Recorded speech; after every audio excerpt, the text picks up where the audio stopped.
Good morning, sir. Good morning, sir. Okay. Good afternoon. Good afternoon. Good afternoon to all students who have joined. Okay. That not all students are joining. Few students have joined so far. Okay. Okay, students, you see that you are discussing about that of enzymes. And today what we will have to discuss the topic is that factors affecting enzymes. Okay. Factors affecting enzymes. That means which factors that break the enzymatic reactions. There are certain factors. Today we'll know about them, that how they that break that biochemical reactions in our body, how they break the enzymatic reaction in our body. So you'll have to know all these factors today. So that there are 9 factors. In total, there are 9 factors which affect the enzymatic reaction. So you have to point out which are these 9 factors. Okay. So make heading that factors affecting enzymatic reactions. Okay. That factors affecting, that is enzyme factors affecting enzyme activities. You write down that factors affecting enzyme activity. Okay, factors affecting enzyme activities. There are, in total, there are 9 factors. Okay, we'll have to discuss one after another. The first factor is, that is temperature. The second one is that of pH. Okay, the second one is pH, that is hydrogen ion concentration. This is otherwise known as hydrogen ion concentration.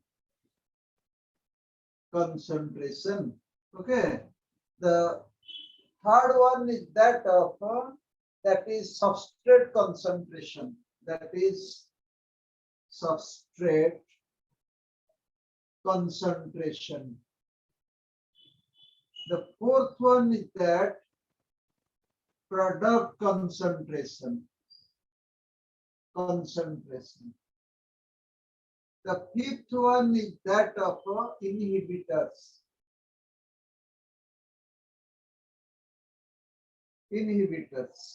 Then that of sixth one is that of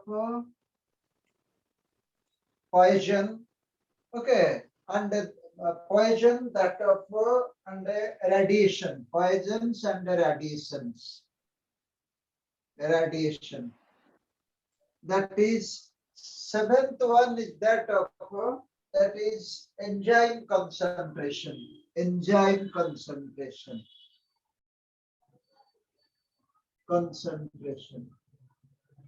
That eighth one, what we know about that of that is activators. And the last 9 one, what we know about that enzyme substrate complex. That is enzyme substrate complex. We'll have to know all these 9 factors which are responsible for that of enzyme activity. That means factors which affect enzyme activities. There are 9 factors. The first one is that of temperature. Second one, pH or hydrogen ion concentration. First one, temperature. Second one, pH hydrogen ion concentration. Third one, substrate concentration. Fourth one, product concentration. Fifth one, inhibitors. Sixth one, poison and radiation. Seventh one, enzyme concentration. Eighth one, activators. And ninth one, enzyme substrate complex. Okay, these are the 9 factors which affect enzyme activities. And you will gradually know one after another. First we will know temperature, then we will know about pH, substrate, product concentration, inhibitors, poison and radiation, enzyme concentration, activators, and enzyme substrate complex. Okay. So there are 9 factors. Students, that means I'm just asking you that you will have to tell me that about that 9 factors. One by one, you just tell me that which are the 9 factors affect enzyme activities. First one is Temperature. temperature. Second one, pH, hydrogen ion concentration. Third one, Substrate substrate concentration. Very good. Fifth one, Product concentration. then next Inhibition. inhibitors. After inhibitors, poison, Poison and radiation. Very good. Then next one, enzyme concentration. enzyme concentration. Then next one, activators, activators. And the last one is enzyme substrate complex. yes. Next. Very good. So that we'll have to know about that first one. We'll have to know about that temperature. Okay, temperature is the most important factor. Most important factor affecting enzyme activity, that is temperature. First, you will know about that temperature. Okay, and we will have to know temperature, that role of temperature by drawing a graph. Okay, by drawing a graph. You should have to draw a graph. The graph you have drawn, that is the x-axis, and that is the y-axis. Okay, y-axis. You see that is x-axis, that is stands for that of temperature. It is for that of temperature. Okay, that x-axis stands for temperature, and that of that is y-axis stands for enzyme activities. Okay, that is for enzyme activity. Enzyme activity. Y-axis stands for enzyme activity. X stands for that of temperature. Okay, temperature. Then we'll have to know about that of that means you'll have to see that how the high temperature and low temperature. High temperature and low temperature affect that of enzyme activities. Suppose we'll have to draw that of optimum temperature. The middle, suppose you draw here that of optimum temperature. That is the optimum temperature. Okay. Then you just do like this. Okay. Optimum temperature, you see that of optimum temperature. If you little bit you don't have to touch it, that is optimum temperature. This one is that of, you see that here that enzymatic, that is, you see that enzyme activities, here that of temperature. That means this is the optimum temperature. Optimum. This is the optimum. That is the maximum temperature. Okay, maximum temperature. That is called optimum temperature. Temperature. Okay, that means this is called that of optimum temperature. Okay, optimum temperature. Okay, that means you can shortly write down that of T, that is optimum. Okay, that is optimum temperature. That means enzyme activities. That means the enzyme activities can be to a maximum extent if it is at the optimum temperature. And the optimum temperature for enzyme is that of 30 degree to that of 40 degree Celsius. That is the optimum temperature. That is the optimum temperature for enzyme activities. Okay, for enzyme activities, that is 30 to 40 degrees Celsius. That is the optimum temperature in which enzymes can act suitably. Okay, perform suitably. And you see that here, you see that is temperature point, that is temperature increasing. Here to that of temperature increasing, from that of optimum temperature decreasing. Okay. From here that of temperature increasing, from here that of temperature decreasing. You see that. That means that is the optimum temperature for our bodies, for human body, 37 degrees Celsius, or that of 98.4 degree, that is Fahrenheit. Okay, Fahrenheit. Suppose you see that. Suppose temperature increases. Suppose temperature increases. That means if temperature increases, temperature that is, this is the optimum temperature. Suppose this is 37 degrees Celsius. So anyhow, that temperature increases. Then you see that. That means enzyme activities will increase or will decrease. Will increase, sir. Will decrease. Will decrease. Okay, you see that. That means here is a temperature. Here you see that zero temperature. That is 1, 2, 3 like this, or that is 0. That is 5. That is 10. Okay. Then that is yes, that is 10. Then that is 15. That is 20. Okay, that is 25. That is 30. Suppose this is 35 or 37. You keep 37 like this. So temperature increasing. So when temperature will increase, that is the enzyme activity. That is enzyme activity is the maximum. That is the maximum extent. That is the enzyme activity at the maximum stage. Okay, this is the maximum stage. That is the Emax. That is the Emax. Maximum temperature. That is, it is the maximum enzymatic activities.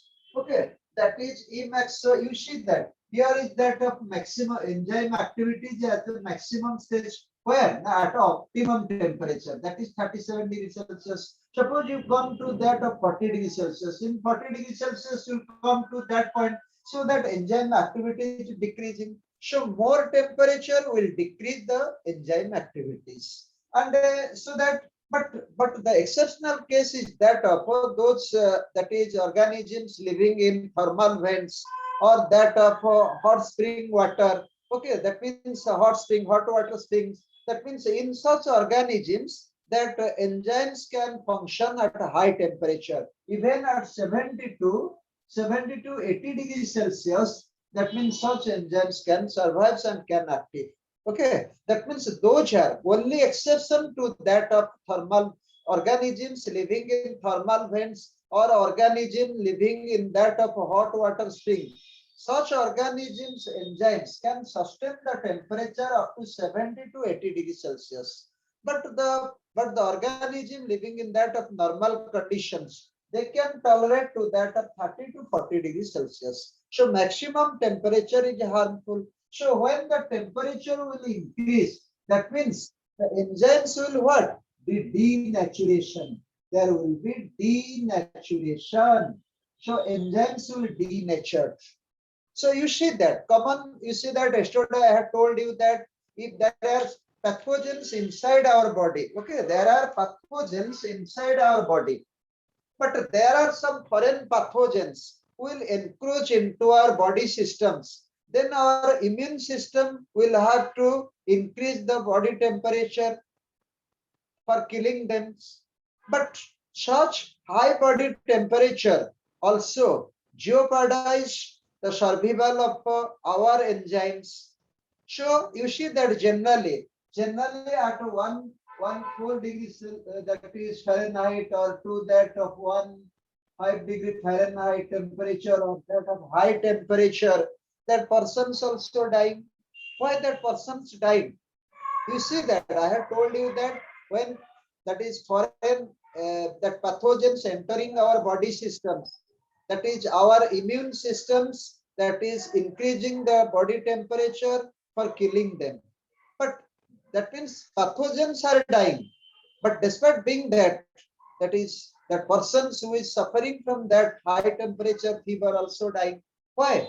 Why it is happening? It is because that is enzymes become denatured. So enzymes denatured means they are denatured permanently. They denatured permanently. When enzymes are denatured, so there is no question of life.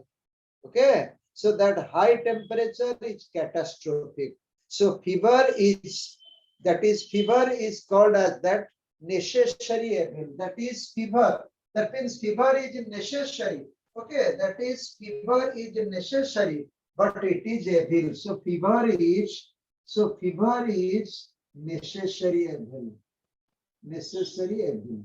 Fever is necessary because it will have to show that foreign pathogens have entered our body system. So our immune system has immediately increased the temperature of the body. But if it is become the high temperature, that is temperature increased to some extent of 104 Fahrenheit to 104 degree Fahrenheit, then it will be catastrophic because all enzymes will be denatured in the body. So there will be no metabolism. So the person concerned will die.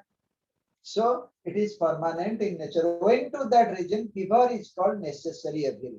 All fever is called necessary evil. It is necessary, but it is catastrophic if it becomes a high temperature. Fevers that is becomes to the extent of 104 Fahrenheit or 10.5 degree Fahrenheit, then it will be catastrophic. Okay, so why it is happening? Because enzymes become denatured and permanently malfunction. Enzymes will not function at all. So there will be no metabolism in our body systems.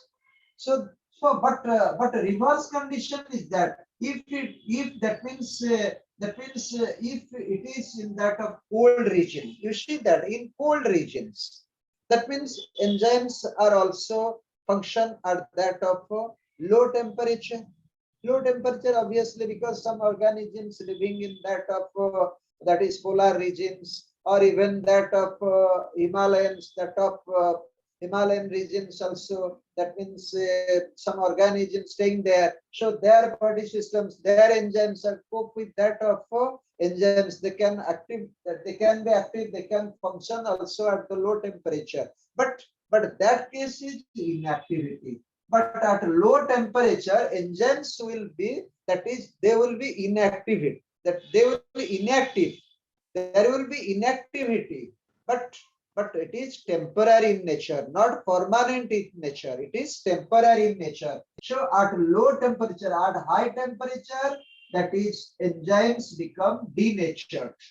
And it is a permanent affair. They can return to their normal position.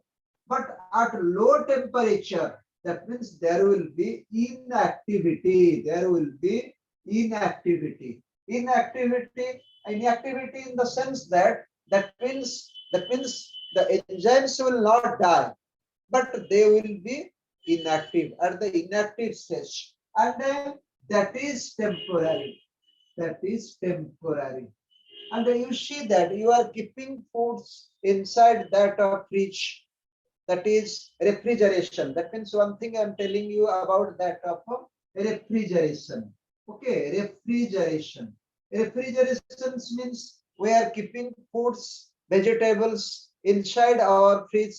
It is because that the bacteria whose enzymes can function at normal body temperature, at normal temperature, can't bear the brunt of low temperature, so they will die. So they will have to be denatured. So they can functions. So they can functions. Okay. So you, in order to make our food or vegetables free from that bacteria, you are keeping that of a vegetable inside the fridge. So that is refrigeration. Another one is cryopreservation. Cryopreservation. Cryopreservation means, students, that means cryopreservation is a preservation. Okay. Cryopreservation is a preservation of a biological tissue. Is a preservation of biological tissue. Of biological tissue. Okay.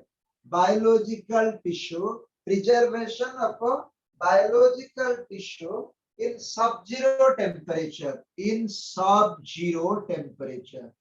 Sub-zero temperature. That is minus 196 degrees Celsius. Okay, that is cryopreservation. In cryopreservation, biological tissues are preserved. Okay. In which temperature? In sub-zero temperature. That is 196 degrees Celsius. Okay. And in liquid nitrogen, where? In liquid nitrogen. In liquid nitrogen. That is liquid nitrogen gas is required for that of cryopreservation. That will give the temperature minus 196 degrees Celsius. That is very important point that you must have to remember. Okay, that is cryopreservation. So in refrigeration and cryopreservation, that enzymes remain at inactive stage. That is temporary in nature. But in high temperature, that enzymes will be denatured. That is permanent affairs. That can be, that is reverted. Okay. That means there is no question of reversible. It is irreversible process. Or here is that of that is reversible process. Okay. So that temperature plays an important role in that of affecting the enzyme activities. So enzymes can function at the optimum temperature. So maximum enzymatic activities can be carried out, can be done by means of by optimum temperature. Optimum temperature for a human being, it is 37 degrees Celsius, or for that of in general, it has taken 30 degree to 40 degrees Celsius. More than 40 degrees Celsius is harmful. Less than 30 degrees Celsius also harmful. But that is more harmful in case of more temperature. For the less temperature, that enzymes will go into that of inactive stage. Okay, students. So that is temperature. So you have to, and that is called that of bell jar. That graph is that of bell-shaped graph. Okay, that is a bell-shaped graph. Bell-shaped graph. This is a bell-shaped graph.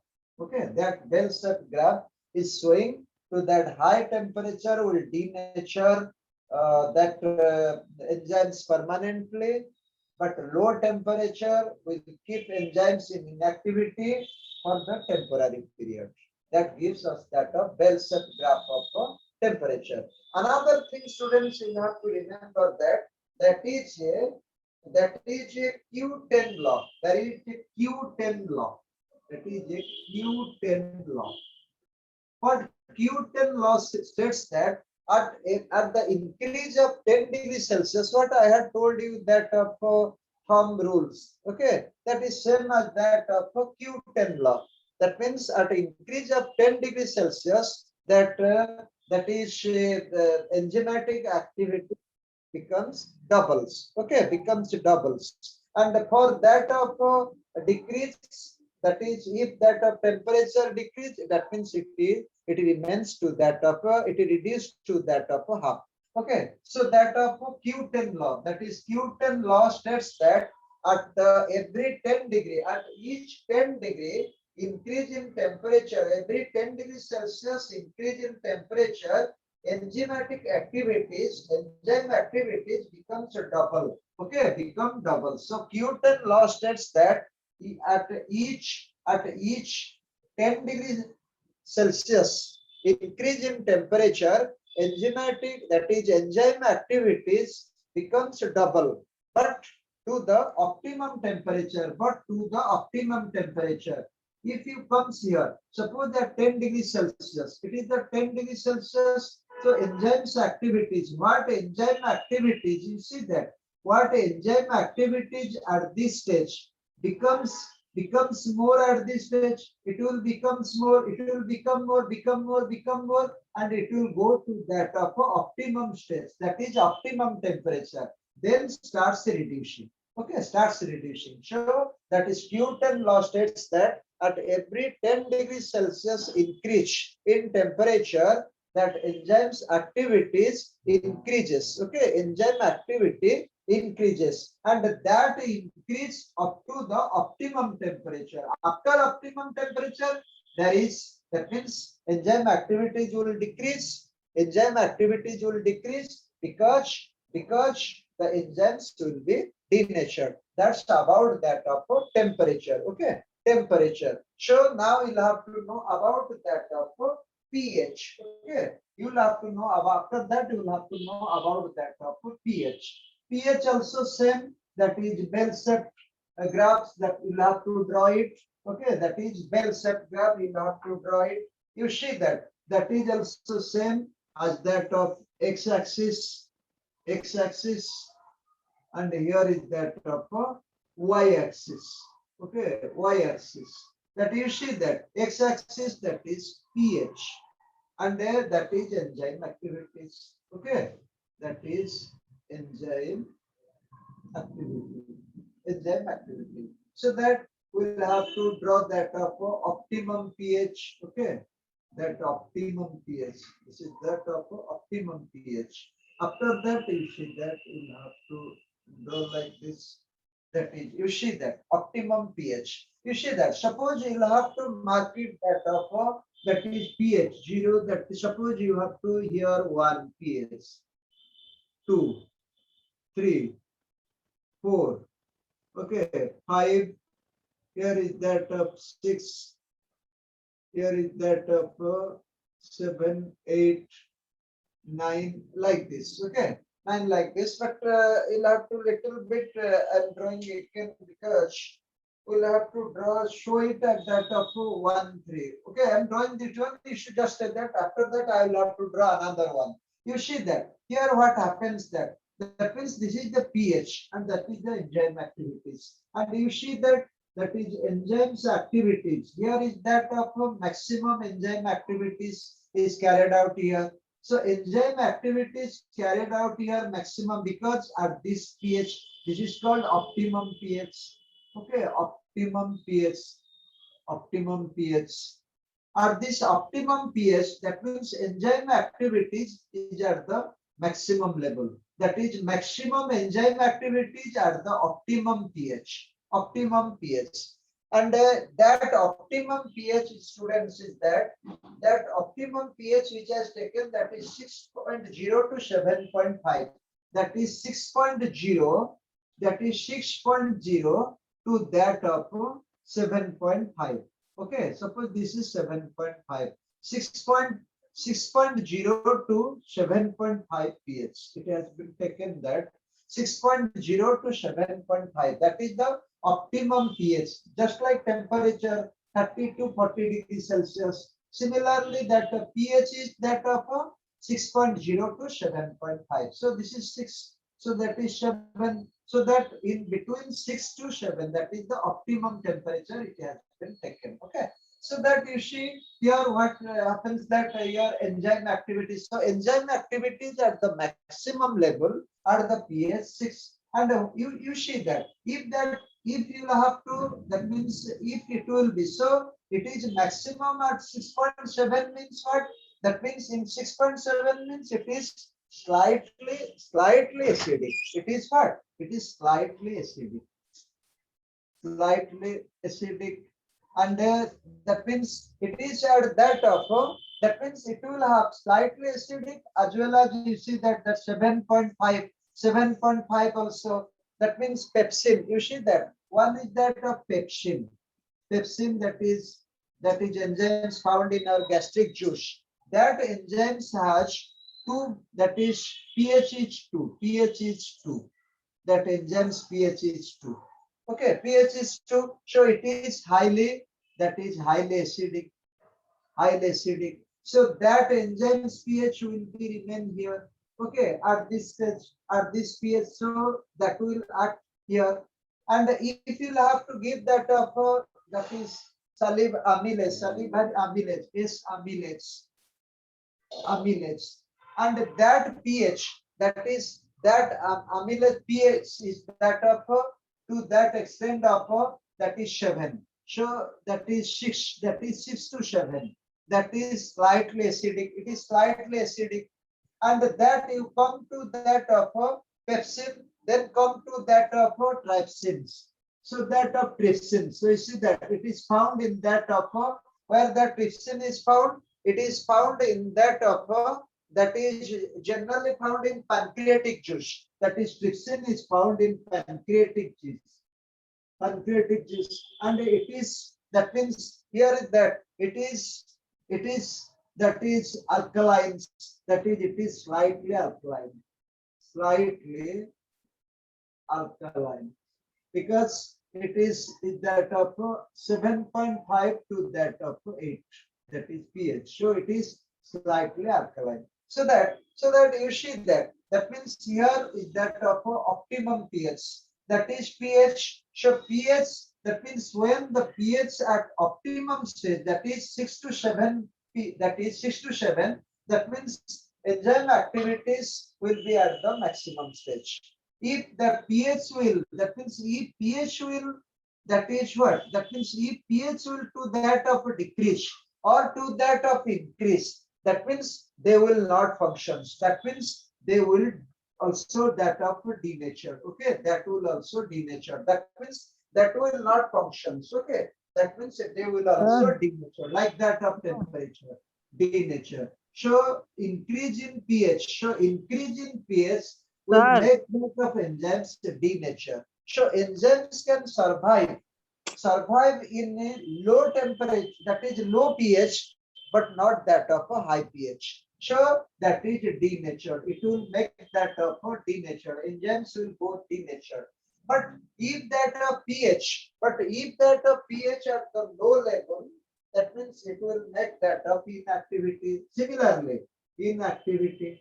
Okay, inactivity. You see that. That means low pH, that enzyme activity, that is enzyme activity, enzymes will not at the active stage. It will be at inactive stage. It will be at inactive stage. If that pH will be more, that enzymes will be denatured.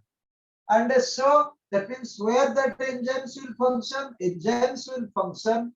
that is at maximum level at that of optimum pH. That optimum pH is 6 to 7.5.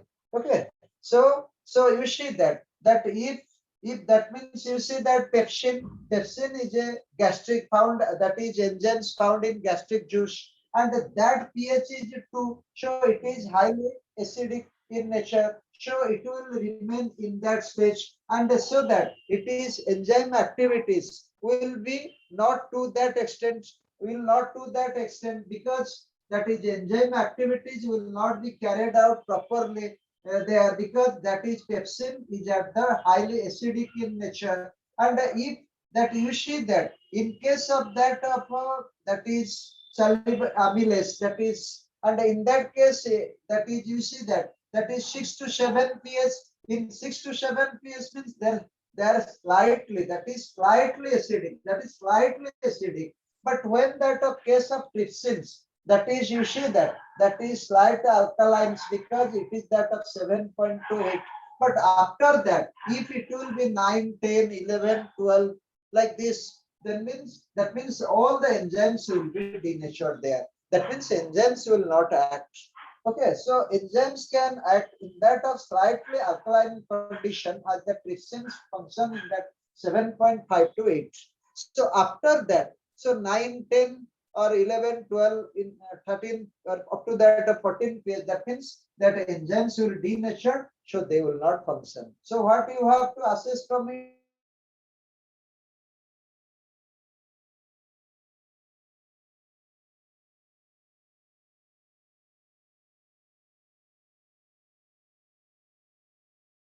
To that maximum extent is that if it functions at that of pH 7.5, and it will be denatured if pH becomes more, and it will be inactive if pH level is less.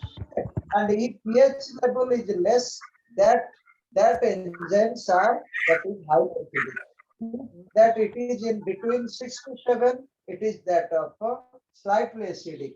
If it is more than 7 to 8 in between, it is that of slightly alkaline. If it is more than that of 9, 10, then it is, that means enzymes will denature. So this is also the graph, the same graph, that is bell-shaped graph. This is also that of a bell-shaped graph. Okay, bell-shaped graph.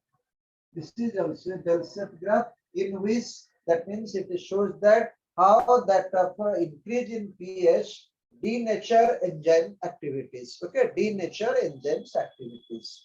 So that's about that of pH. Then we'll have to know about that of that is substrate. Okay, we'll have to know about that of substrate concentration. The third one is that of substrate concentration. Third one, we'll have to know about that of substrate concentration. Substrate concentration. Substrate concentration. You see that substrate concentration. Suppose I'm showing you that just I'm showing you that is a suppose it's a reuse test tube. Okay. So you see that here are so many. Here are suppose here are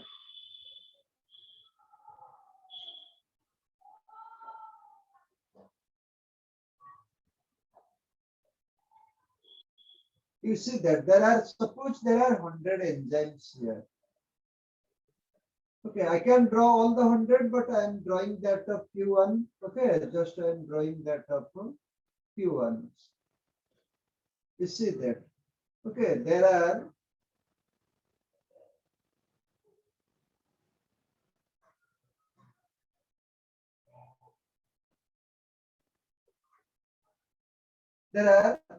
suppose 100 enzymes inside that of that is tested. Okay, so that you will have to put substrate here. So these are the substrate. These are the substrate.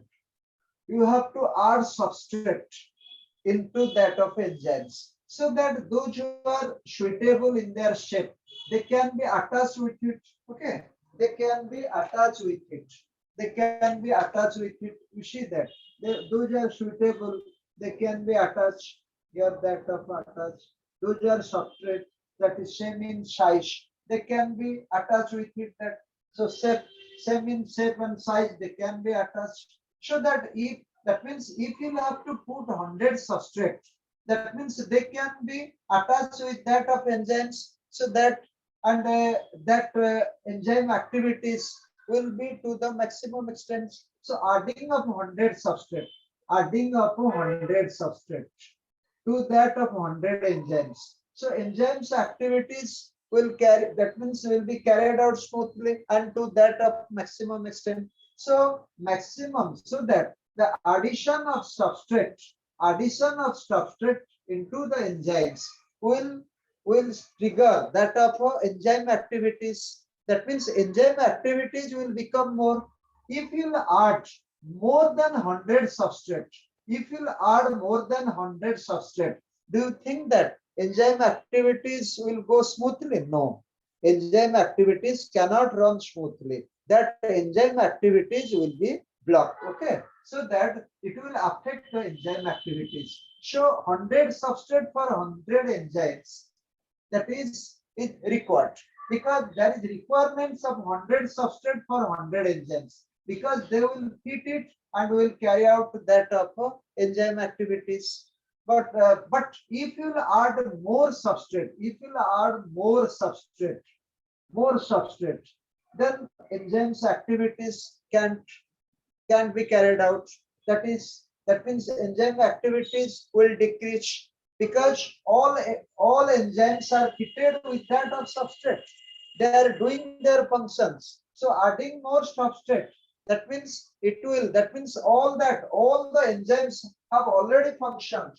Okay, and so that all enzymes are busy in their functions. They are busy in their functions. So what they will do? So more substrate will create problems so that enzymes activities will not be carried out properly. So that, and if you have to understand in that in a graph, you can also know about that how substrates that play the inimical role, that more substrate play inimical role in carrying out that of enzyme activity. So you'll have to know it in a diagrams. Okay, in a diagrams you'll have to know it.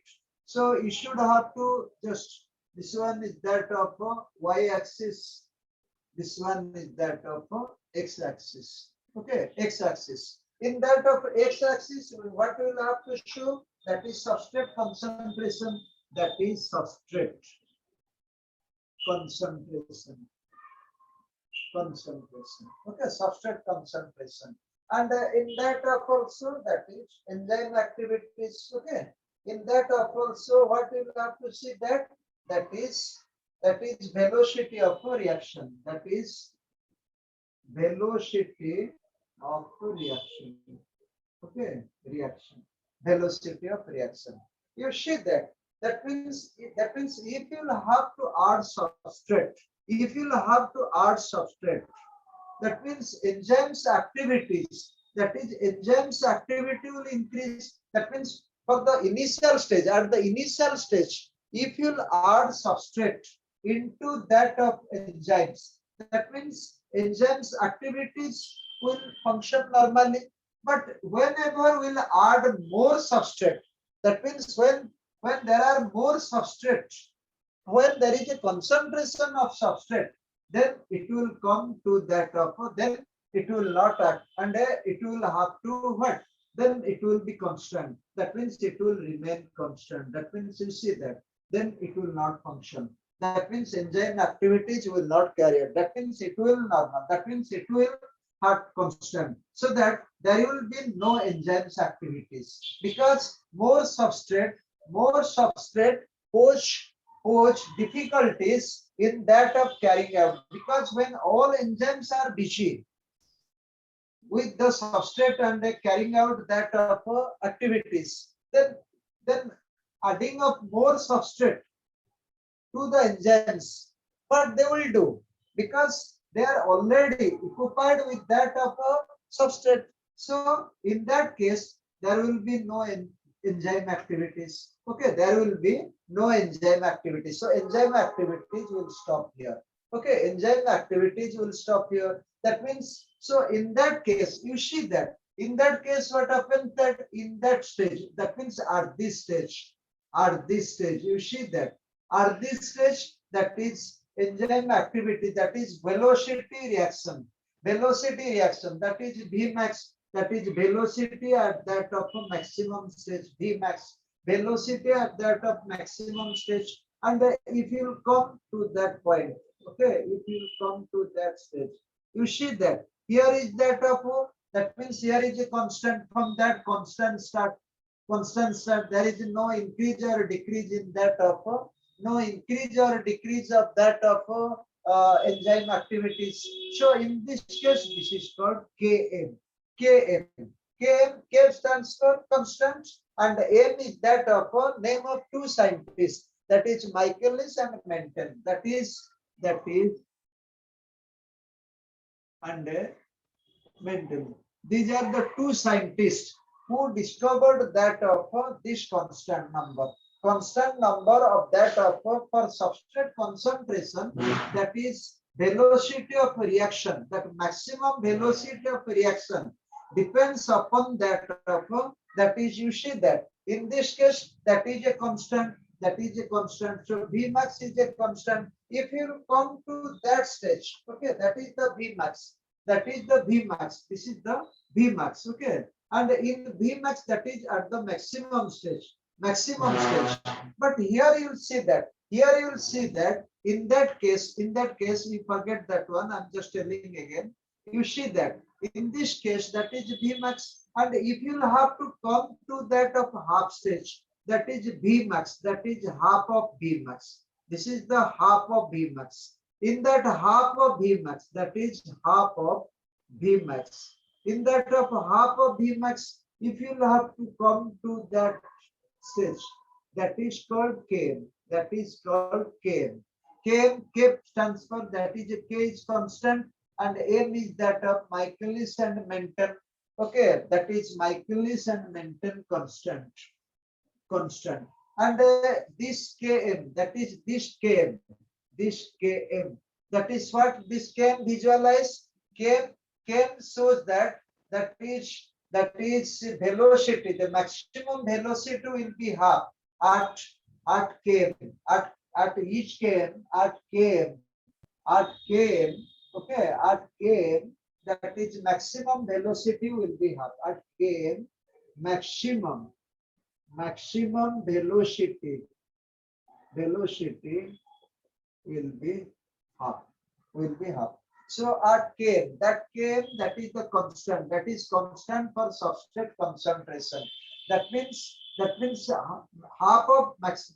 That is half of maximum velocity will be at that of Michaelis Menten constant. So this Km shows what Km shows, that velocity, that half of maximum velocity. It is half of maximum velocity. So that in substrate concentration, that means when substrate will be more, that means there will be a constant, that means it will not. So enzymes activity will be to the constant stage, and it will not further increase or further decrease. But at the constant level, at the constant level, that means that is velocity, that maximum velocity will come down to that of a half. Okay, will come down to the half. So in case of that of a constant of that of a kn, in that of kn, that means it will be the half of that is maximum velocity. Okay, half of the maximum velocity. So lower the kn value. So if that you see that lower the kn value, if kn value is the lower, then activity, enzyme activities will more. So kn value is lower. Lower means kn value is lower means enzyme activities is more. Enzyme activity is more. Okay, so kn value is lower means, enzyme activities is more. Kn value is more means enzyme activities is less. If you have to come, this is the kn value. If you come to that of kn value or to that of kn value, in that case enzyme activities will go down. Okay, that is enzyme activities. That is enzyme activities will come to this stage. Then will come to this stage like this. It will go down. So that km value is lower means enzyme activities is more. Okay, in that case enzyme activities is more. And when it will be to that of higher standard, km value will be the higher standard, enzyme activities will be less. Okay, it will be less. So that point you have to remember, that is enzyme activities. Okay, so that it is also shows that of nature of efficiency of enzymes. So km value also shows nature of efficiency, of enzymes. Okay, it also shows the nature of efficiency of enzymes. So km value also shows that of that is enzyme activities, more enzyme activities. The km value is less, lower means enzyme activities is more. Similarly, km value also shows nature of efficiency of enzymes. Okay, nature of efficiency of enzymes. That is substrate concentration. So more substrate will decrease, will lower that of will lower the enzyme activities. So more substrate, whatever be the substrate required for that of enzymes, that are necessary. But more substrate will jeopardize, will decrease the enzymes functions, and also the efficiency of enzymes will be decreased. So that is substrate concentration. Then come to that of another one, that is product concentration. Another one is that of product concentration. In that of product concentration, that you see that is, suppose this is an enzymes. Okay, and this one is a part. You see that this is a pocket. That is a pocket. That is an active site. This is an active site. This is an enzyme, and this is an active site. And in that active site, that substrate is there. Okay, this one is the substrate. This one is the substrate. That means this substrate will have to produce what? Will have to produce that product. Okay, we'll have to produce product. That these are the product molecules. These are the product molecules. If substrate will produce more produce, that means if products are more, okay, than that of requirement, then this product, that means this product will come and will attach with that of another pocket, okay, another pocket, and this pocket is called allosteric site. This pocket is called allosteric site, and this product will combine with that of that is allosteric site. And when that product will come and attach to that of allosteric site, at that time, that you will see that this active site, this is the active site, this is the active site. This active site will be, that means it its shape will be changed. That means it will be looks like this. Okay. When product will attach with that of allosteric site, that means the shape of the enzymes. That means the active site, the shape of active site of enzyme will be changed. So no substrate will come to be attached with it, because it is disfigured. That means it has become disfigured, and then no product will. That means no substrate will be attached to it. So it can't produce any products. So there will be, so the enzymes activities will be affected. Okay. So that is product. That is called what? Product concentration. This one is called that of product concentration. Product concentration. What you have understood that? That means enzymes have normal active site, normal pocket, but there are certain enzymes who have developed also that a back pocket. Okay, who have also developed a back pocket. And you see that. That means when substrates come in contact with that of active site, they start what? They start producing that for product ions, so that these product molecules, if product molecule produce more, that means such products will come and will be attached with that of a backside. That means that is allosteric sites. And when that product will be attached with that of allosteric site, then the shape of the active site will be changed. Shape of the active site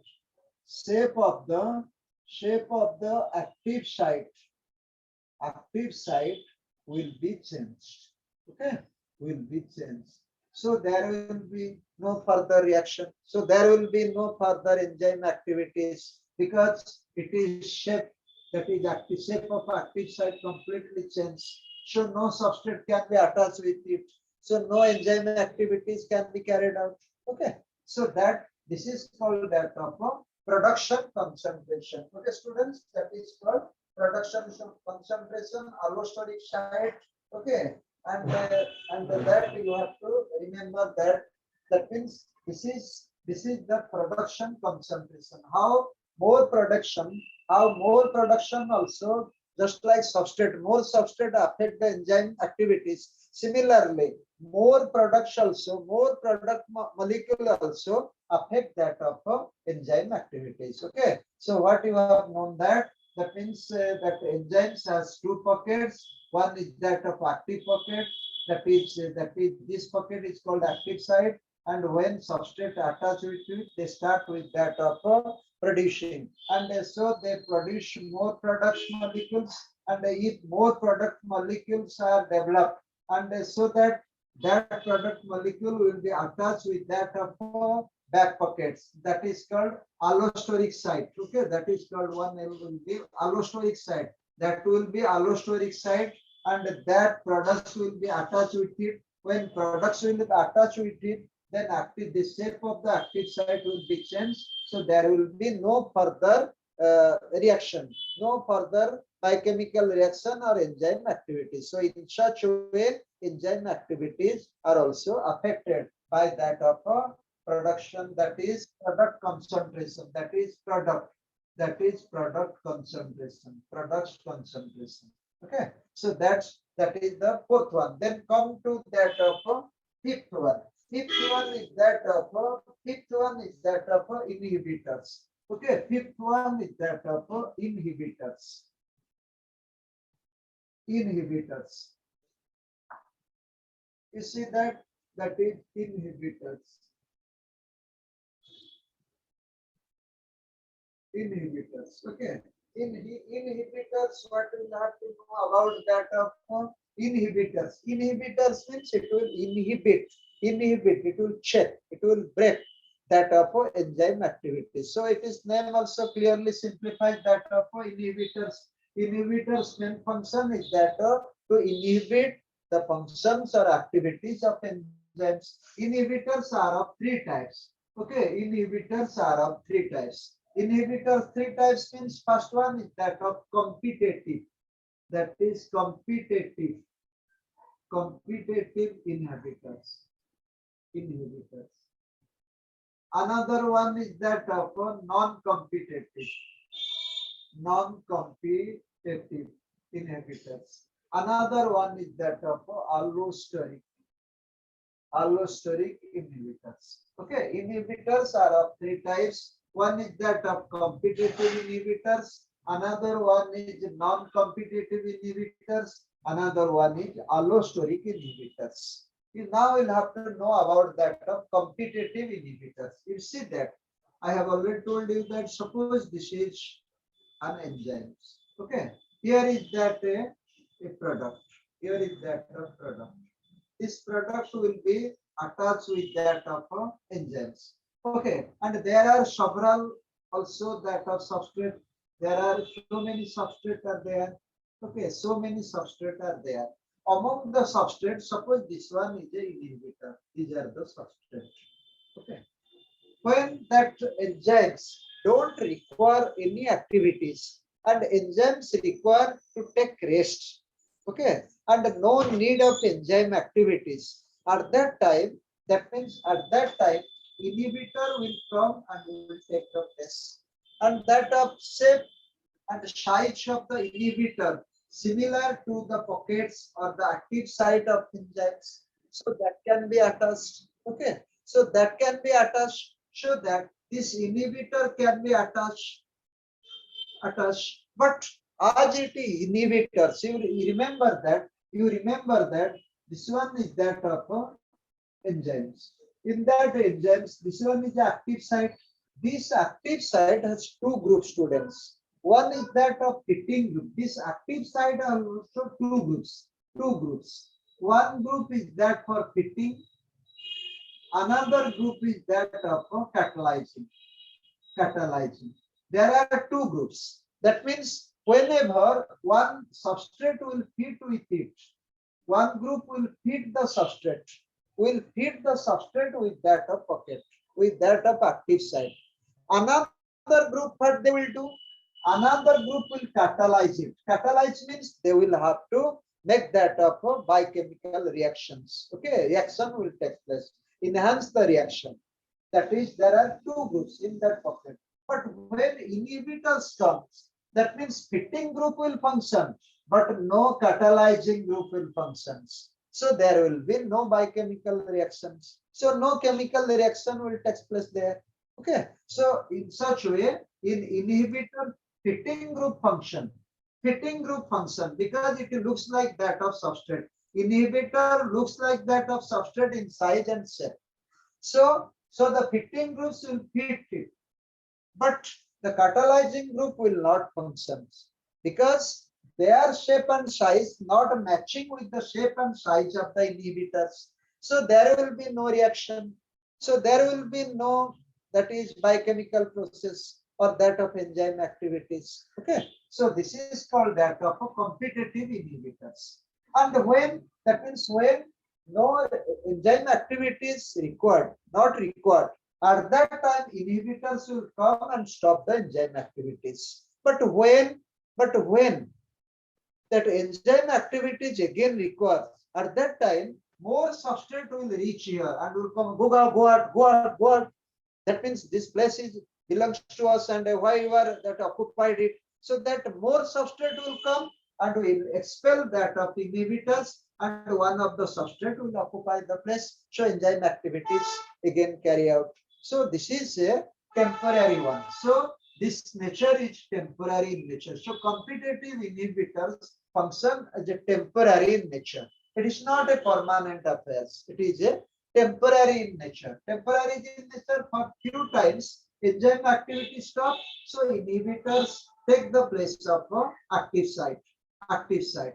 But when enzyme activities are needed, then at that time more substrate will reach here and will expel that of inhibitors and will occupy that place. So enzyme activities will carry out. Okay, students. So that this is competitive inhibitors. Okay, competitive inhibitors. If you have to cite the example, that is succinic dehydrogenase. There is a succinic dehydrogenase. Dehydrogenase. This is an enzyme, and this enzyme shape is matching with that of succinate. Okay, with that of succinate. That is matching with that of succinate. That is a substrate. Succinate. It is a substrate. It is an enzyme. Okay. So, but succinic dehydrogenase, that is matching with that of substrate succinate, can be deferred for temporary period by an inhibitor that is called malonate. Okay, that is called malonate. That is malonate. Malonate. This is the inhibitor. This one is the inhibitor. Okay, inhibitor. What it will do? That is succinic dehydrogenase. That means can be. That means it will be attached with that for succinate substrate. But in place of succinate substrate, if malonate comes, then there will be no enzyme activities. Okay. So, but when that is for temporary period, but when more succinate will come and reach this place where malonate occupies, then malonate will go and that place will be occupied by succinate. When enzymes attach with substrate, then there will be enzyme activities. Okay, so succinate dehydrogenase shape and size, the active site of that is succinate dehydrogenase enzymes match with that of substrate of succinate. So there is enzyme activities. But if malonate is an inhibitor which comes in place of succinate, then enzymes activities stop for temporary period. But when more succinate reach that place, then malonate will go away. That is, will be expelled, and that place will be occupied by succinate. So enzyme activities again start resume. Okay, so that is the competitive inhibitors. Another one is that of a non-competitive inhibitor.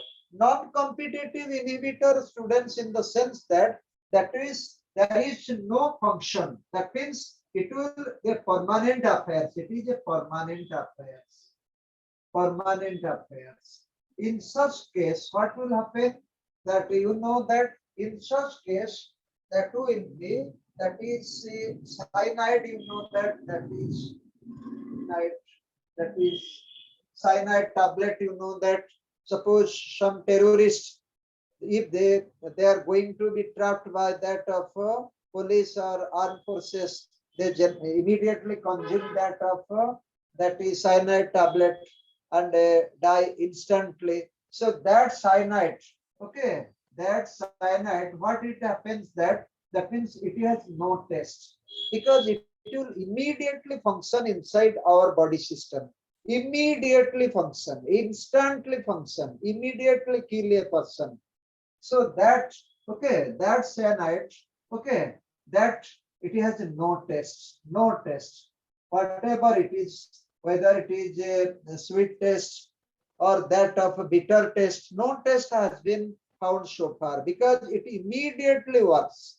So what it does, that is cyanide, what it does, that means it affects that of mitochondria. In mitochondria, there is an enzyme. Okay, there is an enzyme, students, that is very important one. That is cytochrome oxidase. There is an enzyme. That enzyme is called cytochrome oxidase. oxidase. Okay, cytochrome oxidase that is found in mitochondria, and that cyanide directly affect that of cytochrome oxidase. That means denatured cytochrome oxidase immediately in mitochondria. So the ATP synthesis stops. So ATP synthesis what? That is synthesis stops. When ATP synthesis stop in our body, that means person will die immediately. Okay, so that is called permanent inhibitors. Non-competitive inhibitors are called permanent inhibitors because they kill the enzymes, because they destroy the enzymes, And an example is that of cyanide. If you have to use that of cyanide, that means it will have to destroy the cytochrome oxidase enzymes found in mitochondria. So the ATP synthesis will be stopped, so that person will die. So example is very important. Students, succinic dehydrogenase is an enzyme of which type of inhibitors? Non-competitive. No, that is competitive. That means I have told succinic dehydrogenase is Yes, sir. Competitive. competitive inhibitors, where succinate and malonate compete to combine with it. But cytochrome oxidase is an enzyme that is example of that of a non-competitive inhibitors, where that cyanide act and that destroy that of cytochrome oxidase. That is non-competitive inhibitors. Then come to that of allosteric. That is allosteric. I have already told you that. Okay, I have already told you that I have already shown you that. Okay, that I have showed you that this is that of substrate. It will produce what? It will produce more products. It will produce more products. See, products more, that it will attach with that of that is allosteric site. This is called allosteric site. So that more products. So that allosteric inhibitor means more products stop. Okay, more product stops enzyme activities.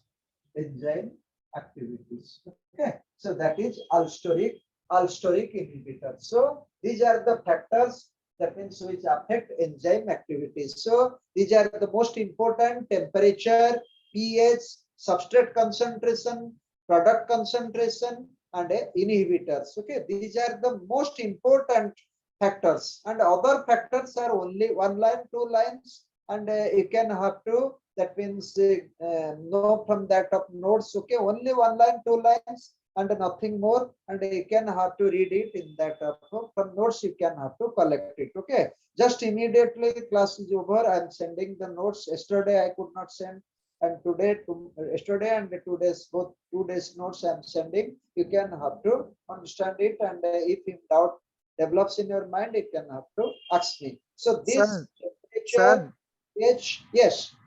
Sir, can you please tell what is the pH of trypsin? That is 2. Trypsin, that is 6 to that is 7.5 to 8.2. Okay, 7.5 to 8.2. 8.2, sir.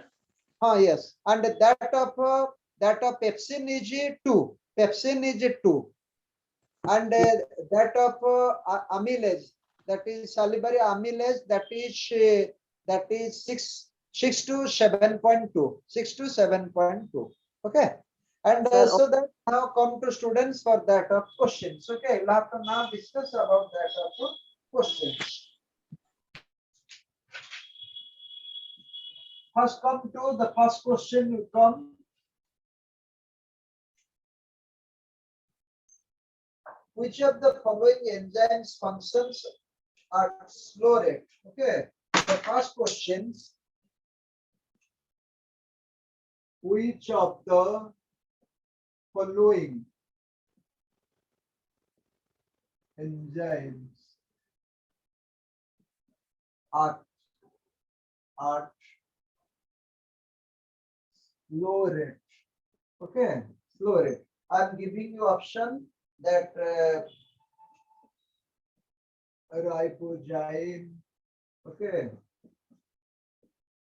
ribonuclease T, then I am that is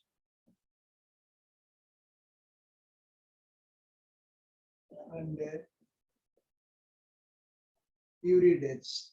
That is uridase. Students, you just tell me that yes, that is lysozyme. Sandhi Parija, Anamika, Kumari also right answer. Brilliant.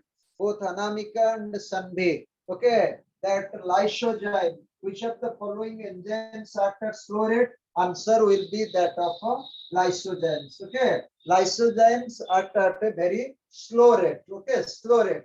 So this one is that of answer to the first question.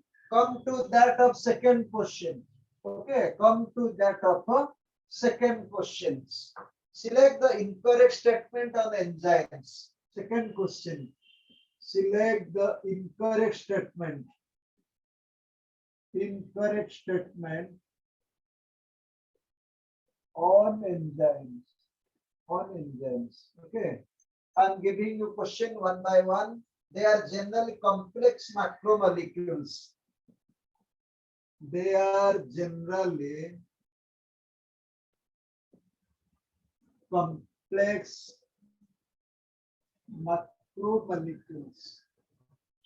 They are generally complex macromolecules. Okay, macromolecules. Then second one, they show high efficiency. They show high efficiency. Okay, they show high efficiency. They show because high turnover. Because of high turnover. Turnover. Okay. So, see, they show maximum activity. They show maximum activity. Okay. At pH. Okay. At optimum pH. At optimum pH 6 to 7.2. Okay. And they show maximum activity as optimum pH 6 to 7.2. They start chemical reaction as well as they start biochemical reaction. They start biochemical reaction as well as accelerate. As well as accelerate such reactions. Yes, students, tell the answer. Yes, Anamika, she, Akhilesh Panda, right answer. No, Sanbhi, wrong answer. Monalisa Rautrai, right answer. Akhilesh, right answer. Yes, Jyotiranjan Sahu, right answer. Okay, Jyotiranjan Sahu, right answer. Atyasa Dubbe, wrong answer. Sudhanshu, wrong answer. Okay, you see that. You see that, I'm just telling. They are generally complex macromolecule, it is true. They show high efficiency. High turnover means high efficiency. If they will produce more maximum molecules, if they produce maximum molecules, then there is high efficiency. High efficiency due to high turnover. High turnover means more production of molecules. Then they show maximum activity, optimum pH 6 to 7.2. Okay, the 6 is written means it is true. It may be 7.2 or to some extent 8, but starting point is 6. So this statement is true. And they start biochemical reaction? No. Enzymes don't start any biochemical reaction. They don't start any biochemical reaction. They only accelerate such reaction. Okay, so this statement is wrong. Then come to that question number 3. Which of the following enzymes is released by? The next question, students.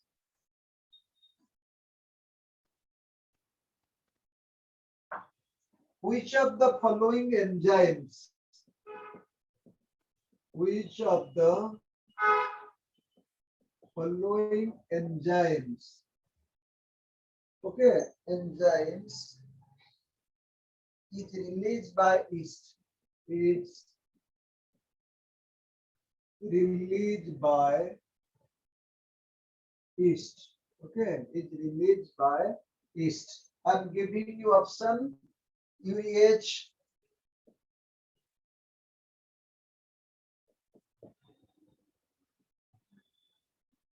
okay, zymates, lipases, then protease. Students, answer it. Yes, Sanvi Parija, zymates, Mona Lisa Rautrai, right answer. Tushar, right answer. Jyotiranjan Saho, Atyasa Dubey, Anamika Kumari, okay. Atyasa Dubey, right answer. Okay, that answer is zymates. Which of the following enzymes released by yeast? Answer is zymates. Okay, that is zymase enzymes. Zymase enzymes is released by yeast, and I have told you that this is the first discovered enzymes. Okay, first discovered enzymes by Louis Pasteur. That is involved in that process of yeast for fermentation process. Okay, fermentation.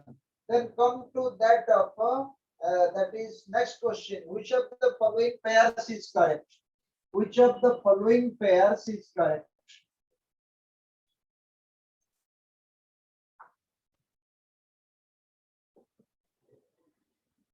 Which of the following pairs is correct? Okay, which of the following pairs is correct? That is primary structure. Primary structure. Okay, that is primary structure, that is ribonuclease. Ribonuclease. Then secondary structure. Okay, that is secondary structure, myoglobin.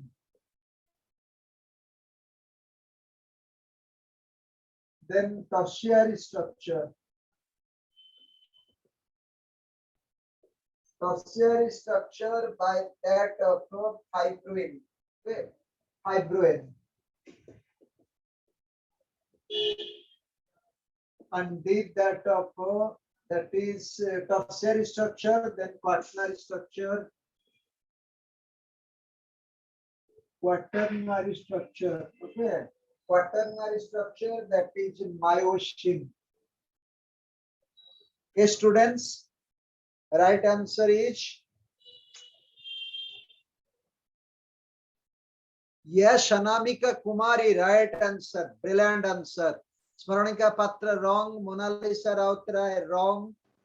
Okay, Tushar Ranjan, Adyasa Dubey, Tushar Ranjan, right. Tushar Ranjan, right answer. Sanvi Parija, no, wrong answer. Smaranika Patra, wrong answer. Okay, so right answer, student, is then Jyotiranjan Saushi, incorrect. The right answer is ribonuclease. That is the primary structure. Secondary structure is that of that is you see that secondary structure is that of that is fibroins. Okay, fibroin. That is the secondary structure, fibroins. And that of tertiary structure, you see that. That means that is tertiary structure. I have told you that that is myoglobins, and the quaternary structure is myoglobin, and that of tertiary structure is that of myosins. Okay, myosin. So that is answer will be that of a primary structure.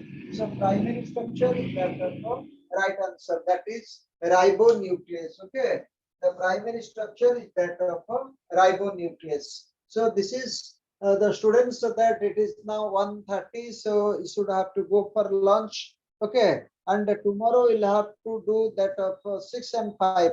Okay, that 11 questions tomorrow we'll have to do. Okay, thank you, students. Thank you. Thank you, sir. Thank you. Thank you, sir. Thank you. Thank you, Thank sir. you, sir. Thank you. Thank you, sir.